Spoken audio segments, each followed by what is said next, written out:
윤석열 정부의 2차 공공기관 지역 이전이 연기되면서 불확실성이 커지자 공공기관이 이전한 지역들의 긴장감이 커지고 있습니다. 대통령 공약에다 국토부 업무계획에도 들어가 있었는데 왜 진행되지 않는 걸까요? 시민단체가 1차 공공기관 이전 결과를 분석해봤더니 문제도 많았습니다. MBC 충북 이병선 기자가 보도합니다.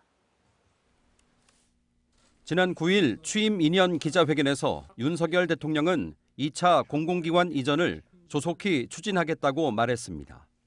지역과도 계속 협의하고 하여튼 빠른 시일 내에 이 계획을 짜서 추진하도록 이렇게 할 것입니다.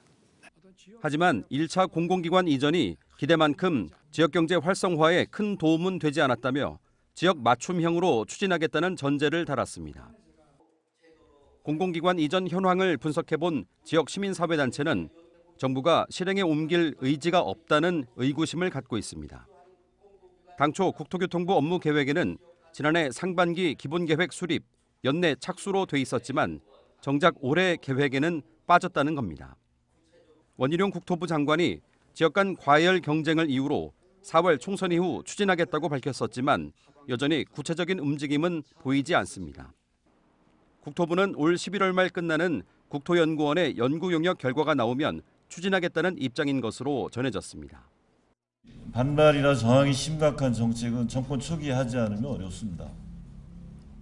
근데 지금 윤석열 정부가 자꾸 또 다시 연말을 넘기고 뭐하고 자꾸 이런저런 얘기한다는 자체가 결국은 제가 볼 때는 하려고 하는 의지가 없다.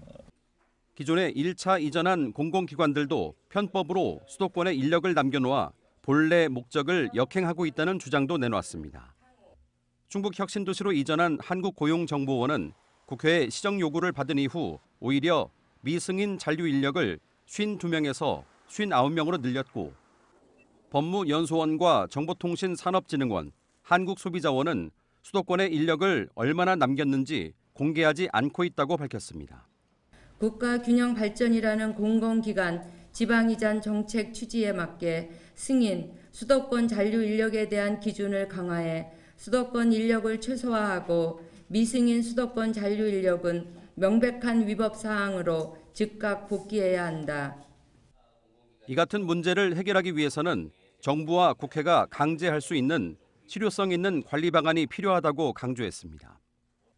한편으로는 이전 공공기관 직원들의 정주 환경 만족도가 66점에 불과한 점을 감안하면 지속적인 개선 노력도 필요한 상황입니다. 충북 시민단체들은 정부가 조속히 2차 공공기관 이전 로드맵을 발표하도록 전국 단체들과 연대해 나가겠다고 밝혔습니다. MBC 뉴스 이병선입니다. 언제 어디서나 내 손 안의 뉴스. 광주 MBC 뉴스 유튜브 구독으로 함께하세요.